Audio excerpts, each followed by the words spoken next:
En saison des pluies, les automobilistes sont confrontés à des difficultés pour conduire sur la chaussée. La visibilité et l'adhérence des pneus avec le bitume sont réduites, un véritable danger qui les expose à des risques d'accidents de circulation. La prudence et la limitation de vitesse sont des mesures recommandées pour éviter des cas d'accidents de circulation en saison pluvieuse selon certains usagers. Moi-même d'abord, je suis responsable et j'ai des enfants, j'ai une femme. Tous ceux que je les transporte, ce sont des responsables. Leur vie est dans la main de Dieu et puis moi. Le malheur, personne ne souhaite. Voilà, mais il y en a moins quand même, si tu vas doucement, je crois que c'est un peu bon. C'est mécanique, hein. À tout moment, le frein peut te lâcher. Quand il pleut même là, il faut garer, il ne faut pas penser à la recette du camionneur parce que c'est très difficile. Si je dis depuis 9h, quand la pluie s'est arrêtée complètement. Donc, conseil un peu donné à mes frères chauffeurs, en cas de prudence, s'il pleut trop, allons garer, il ne faut pas en penser à l'argent comme ça. C'est Dieu qui donne l'argent, ce n'est pas la force. J'ai toujours dit, lentement et sûrement vaut mieux que rapidement et jamais. Un bon transporteur, en cas de pluie même, ne laisse pas les véhicules sortir pour faire du transport. Parce que c'est déconseillé. De un, tu peux perdre le véhicule, et de deux encore, les passagers aussi ne sont pas en sécurité. Pour les responsables de l'Office de sécurité routière de Côte d'Ivoire, le contrôle systématique de l'état mécanique des véhicules et des pneus doit être exigé avant tout voyage. Les sculptures dans les pneus servent à évacuer l'eau.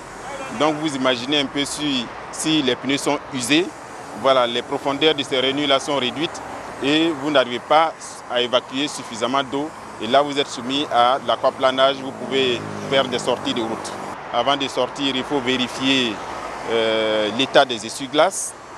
Il faut s'assurer que les feux, les phares, tout ça sont en bon état. Et parce que justement, la visibilité étant réduite, le conducteur ne perçoit pas bien les autres usagers. Et autant que ce conducteur ne perçoit pas bien les autres usagers, eux aussi n'arrivent pas à bien le percevoir. Donc il faut s'assurer de voir et d'être vu. Il faut éviter de faire des coups de frein violents. Il faut augmenter la distance de sécurité entre vous et les véhicules que vous suivez. La tendance en général, c'est d'aller acheter le pneu rechappé. Mais quand on rechappe un pneu, le problème qui peut se poser, c'est que s'il fait très chaud, si la bande de roulement, n'est-ce pas, n'a pas été bien posée, le pneu au bout d'un moment peut déchapper. Et si le pneu il déchappe, c'est-à-dire que la bande de roulement quitte le pneu, ça peut créer des incidents, voire des accidents, quoi. Surtout en temps de pluie.